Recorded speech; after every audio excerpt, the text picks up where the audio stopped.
সম্মানিত হাজিরিন, বর্তমানে বাংলা সনের 1432 বঙ্গাব্দ শুরু হয়েছে। প্রথম মাস বৈশাখ মাস। আমরা বাংলাদেশী নাগরিক হিসেবে সাধারণত 3টি সনের সাথে বেশি পরিচিত। তার মধ্যে একটি সন হচ্ছে খ্রিস্ট সন, যেটাকে আমরা ইংরেজি সন হিসেবে জানি, এবং আমাদের অফিস আদালতগুলোতে যে সনটাকে খুব বেশি কি করা অনুসরণ করা, 2025 সন। আরেকটি হচ্ছে ইসলামিক ইয়ার বা ইসলামিক সন তথা হিজরি সন, মানে ইসলামের বিধিবিধানগুলো যেই সনকে কেন্দ্র করে পালন করে থাকি একজন মুসলমান হিসেবে 1446 হিজরি সন অতিক্রম করছি বা আমাদের বর্তমানে চলমান রয়েছে 1446 হিজরি। আর নতুন আরেকটি সন হচ্ছে বাংলা সন, যেটা আমাদের এই উপমহাদেশে বিশেষ করে বাংলা ভাষাভাষী মানুষদের বিভিন্ন ধরনের ঋতু চক্রকে হিসেব করার জন্য বা বিভিন্ন ফসল কাটার মৌসুমকে নির্ধারণ করার জন্য যে সন নির্ধারণ করা হচ্ছে সেটি হচ্ছে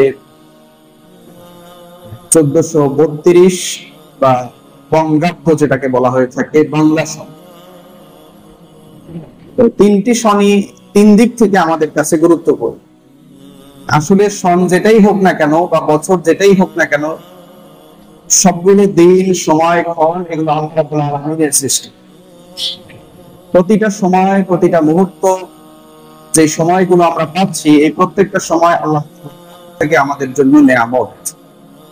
হিসাব আমরা যেভাবেই করি না কেন, এগুলো আল্লাহর পক্ষ থেকে বান্দার জন্য প্রতিটা দিন একটা নেয়ামত। কিভাবে নেয়ামত?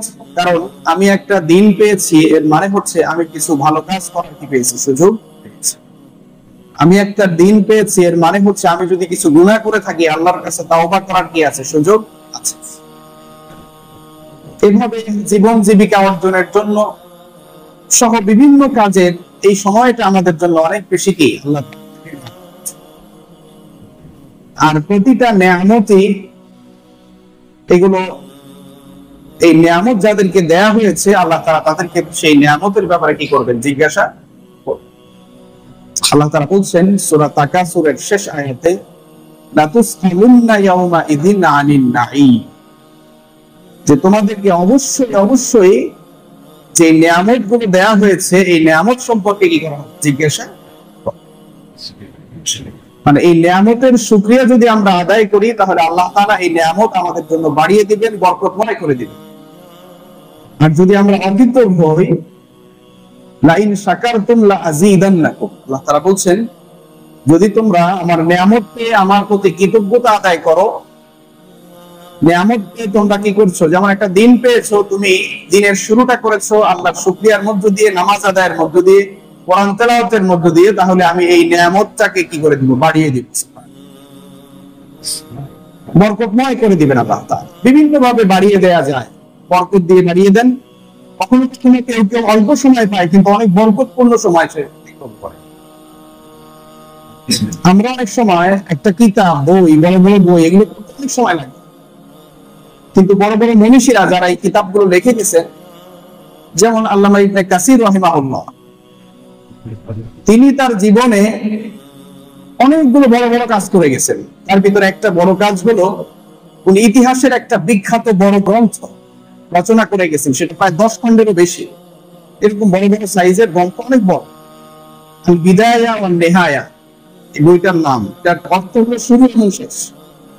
মানে উনি একদম পৃথিবী সৃষ্টির শুরু থেকে, মানে আদম আলাইহিস সালাম থেকে শুরু করে একদম কিয়ামত পর্যন্ত যে বিষয়গুলো আছে, এখানে তিনি কি করেছেন, লিপিবদ্ধ করেছেন, যেগুলো কোরআন সুন্নাহ দ্বারা প্রমাণিত, ইতিহাস থেকে প্রমাণিত, এগুলোকে তিনি জমায়েত করেছেন। এটা সহজ কাজ নয়।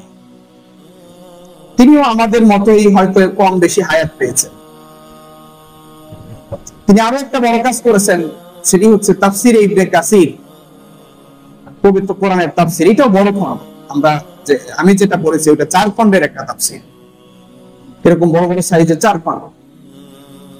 তিনি আরো একটা কিতাব রচনা করেছেন, আদাবুল মুফরাদ। আদাবুল মুফরাদ মানে ইসলামের কত ধরনের আদাব থাকতে পারে এগুলো। এই মৌলিকভাবে 3টি গ্রন্থ, এটা অনেক বড় বড় গ্রন্থ। এখানে আমার মনে হয় কেউ বলতে পারবেন যে এই 3টা কিতাব পড়ে শেষ করতে পারছেন? কেউ পড়ছেন? এমন কেউ আছেন এখানে যে 3টা কিতাব পড়ে শেষ করছেন? কিন্তু উনি এগুলো লিখছেন। এগুলো লিখতে গেলে কম চেষ্টা, সাধনা, জ্ঞান, গবেষণা প্রয়োজন হয়। তার মানে আল্লাহ যদি চান কাউকে অল্প সময়ের মধ্যে অনেক বেশি বারাকাত করেন, তা সুবহানাল্লাহ। তো আমরা যদি আল্লাহর নিয়ামতের শুকরিয়া আদায় করি, আল্লাহ তাআলা বলছেন লা আযীদান্নাকুম, আমি তোমাদের এই নিয়ামত বাড়িয়ে দেব। সুবহানাল্লাহ। ওয়ালা ইন কাফারতুম ইন্না আযাবি লাশাদীদ, যদি তোমরা অকৃতজ্ঞ হও তাহলে আমার আযাব অনেক কঠিন। মানে তোমাকে আমি একটা দিন দিলাম, কিন্তু তুমি দিনটা শুরু করলে নাচ গানের মধ্য দিয়ে। এই যে পয়লা বৈশাখ গেল, আপনারা দেখছেন না কি অবস্থা? ঢোল, তবলা, ডুগি, তবলা এগুলো দিয়ে নাচ গান শুরু করেছে। অশ্লীলতা, বেহায়াপনা।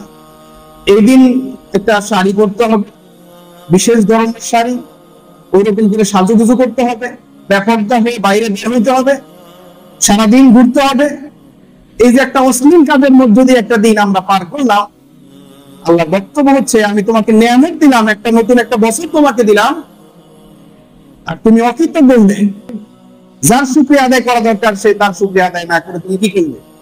অকৃতজ্ঞ হলে তাহলে নিঃসন্দেহে এদের কপালে কি আছে? দুনিয়ায় লাঞ্ছনা আছে, আখিরাতে কি রয়েছে? এদের জন্য ক্ষতিগ্রস্তদের কাতারে এরা কি দাঁড়াবে? আল্লাহ তাআলা এদের সহি সমঝ দান করুন, বুঝদান। তো আমরা একটু জানার চেষ্টা করব যে এই বাংলা সন কিভাবে আসছে।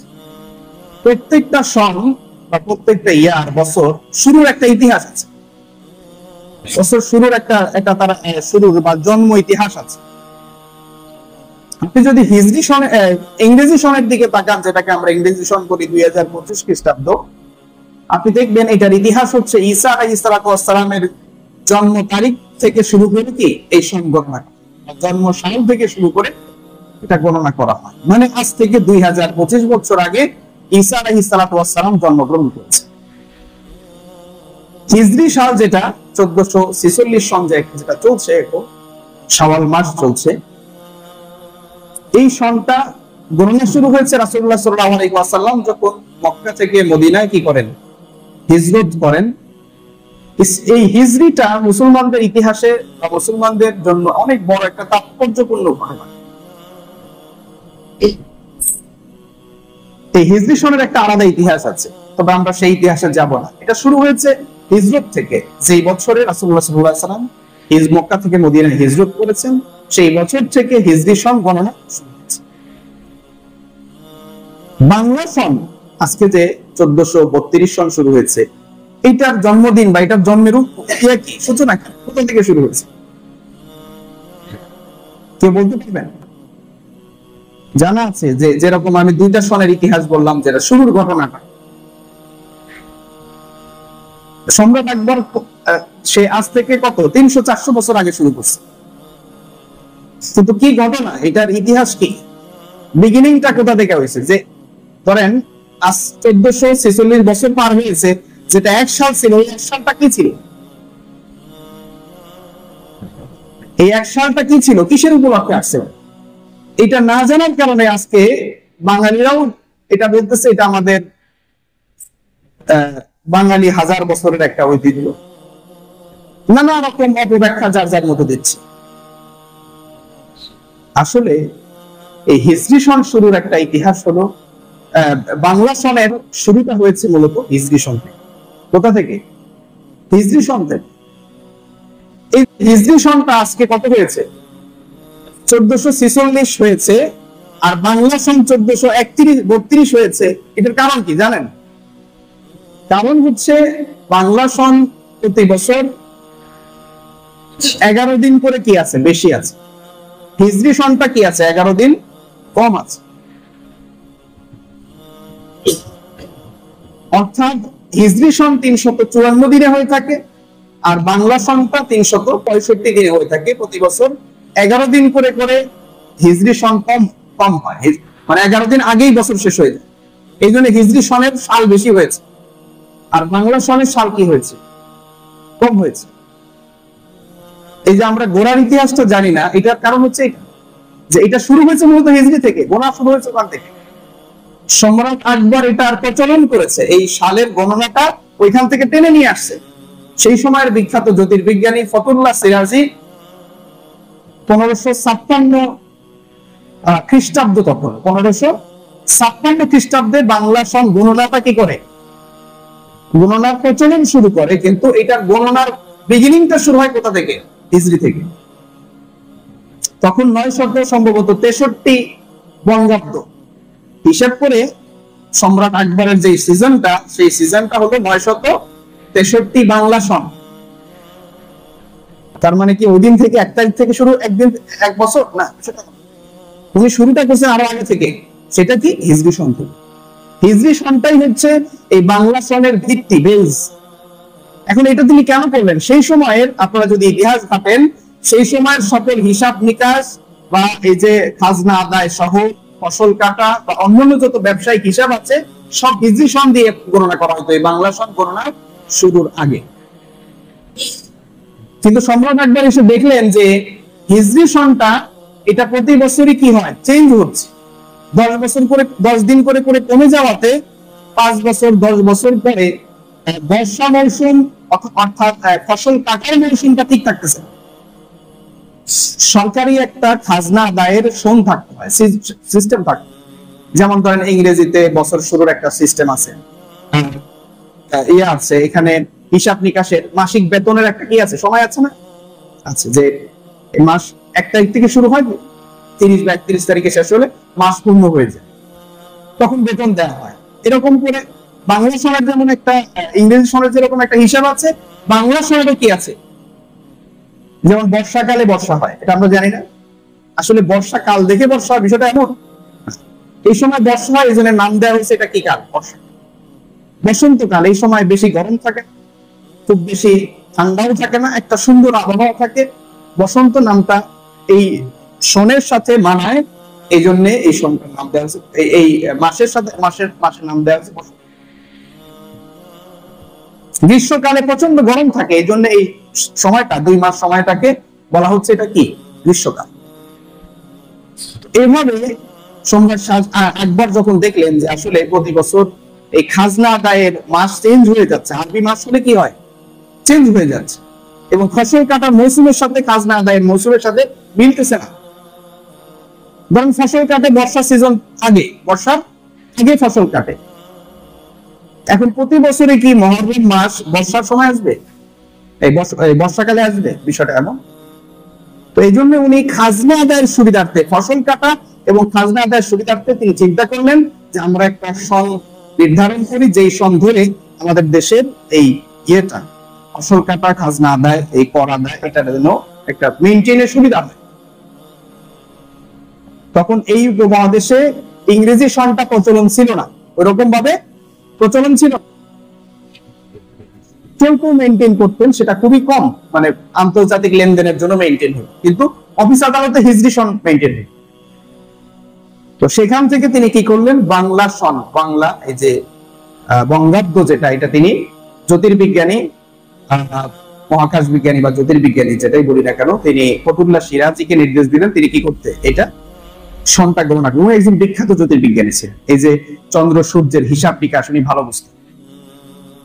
তো উনি এটা কি করলেন, সেই তখন থেকে গণনা শুরু করলেন, ওই মাস ধরে ধরে ধরে ধরে গণনা করে তখন থেকে এই বাংলা সন গণনাটা কি হলো, শুরু হয়ে গেল। আসলে এই বাংলা সন বা এই যে সন, এটাও মুসলমান, এটা কি মুসলমান। সম্রাট আকবর কি হিন্দু ছিলেন? মুসলমান ছিলেন। ফতুল্লাহ সিরাজি কে ছিলেন? মুসলমান ছিলেন। মুসলমান এটার কি করেছে, উৎপত্তি করেছে। তো সেই সময় যেহেতু এই বৈশাখ মাসে কি হতো, বছর শুরু হতো, চৈত্র মাসে বছরটা শেষ হতো, সেই সময় তারা কি করতো, এই হিসাব নিকাশটা ক্লোজ করতো চৈত্র মাসে এসে। আপনারা এখনো দেখবেন বিভিন্ন গ্রামে, আপনারা যারা গ্রামে থেকে এসেছেন বা গ্রামের অবস্থা জানেন, কোনো হালখাতা সিস্টেম একটা আছে, পরিচিত আছেন এটার সাথে?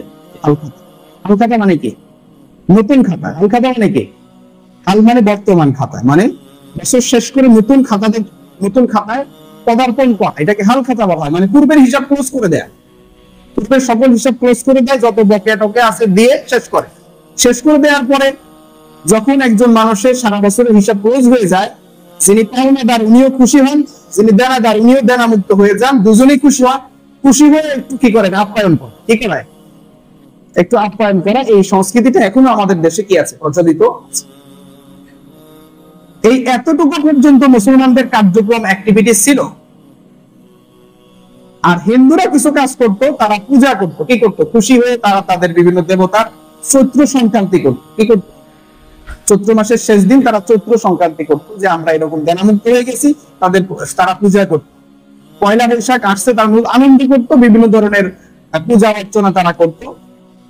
আপনারা এগুলো ইতিহাস দেখবেন যে হিন্দুরা কি কি করে। দেখবেন হিন্দুদের মেলা হয় সারা দেশেই, যেখানে যেখানে হিন্দু আছে তারা পয়লা বৈশাখে তারা একটা মেলার আয়োজন করে।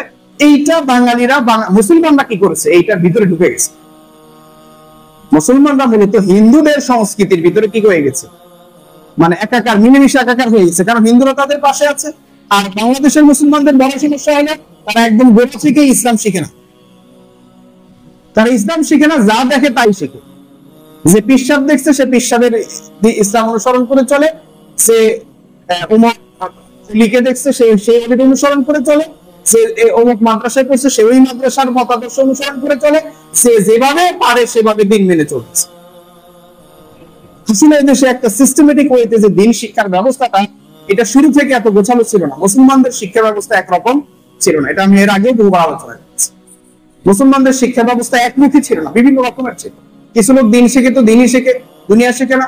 কিছু দুনিয়া শেখে তো দিনের সাথে সম্পর্ক নাই। কিছু লোক দিনও শেখে না, দুনিয়াও ঠিক মতো শেখে। কিন্তু আস্তে আস্তে এই অবস্থাটার কিছু পরিবর্তন হচ্ছে, মাদ্রাসার ব্যবস্থাগুলো সমৃদ্ধ হচ্ছে। বর্তমানে যে আলিয়া সিস্টেম, এটাতে দুইটার সমন্বয় করা হয়েছে। কমি মাদ্রাসাগুলো আস্তে আস্তে কি করা হচ্ছে, সেই সমন্বয়ের সাথে সেটার সাথে মিলিয়ে আস্তে আস্তে সেটা উন্নত করতেছে। আস্তে আস্তে একটা শিক্ষা ব্যবস্থা, আমরা চাই একটা জাতীয় শিক্ষা ব্যবস্থা, জাতীয় শিক্ষানীতি এবং জাতীয় শিক্ষা ব্যবস্থা, যেটার মধ্য থেকে একজন মুসলমান পরিপূর্ণ মুসলমান হইতে পারবে। সে বেঁচে থাকার জন্য যেই ধরনের শিক্ষা দরকার, নিজের দেশের, নিজের উন্নতি বা দেশের উন্নতি, সমাজের উন্নতির জন্য যেই শিক্ষা দরকার, সেই শিক্ষাও সে কি করবে না। এই ধরনের একটা শিক্ষা ব্যবস্থা হলে মুসলিম সমাজে মুসলমান সন্তানেরা উপকৃত হবে। আল্লাহ তাআলা আমাদের সেই ধরনের একটি শিক্ষা ব্যবস্থা আমাদের সমাজের ভিতরে করার তৌফিক দান করুন, আমিন। তো এভাবে আসলে বাংলা সনের ইতিহাসটা এসেছে। আমরা আরেকটা বিষয় আমরা জানবো, সেটা হচ্ছে সংস্কৃতি, যেটা নিয়ে আমাদের সমাজে খুব বেশি আলোচনা, সমালোচনা, পর্যালোচনা হয়ে থাকে।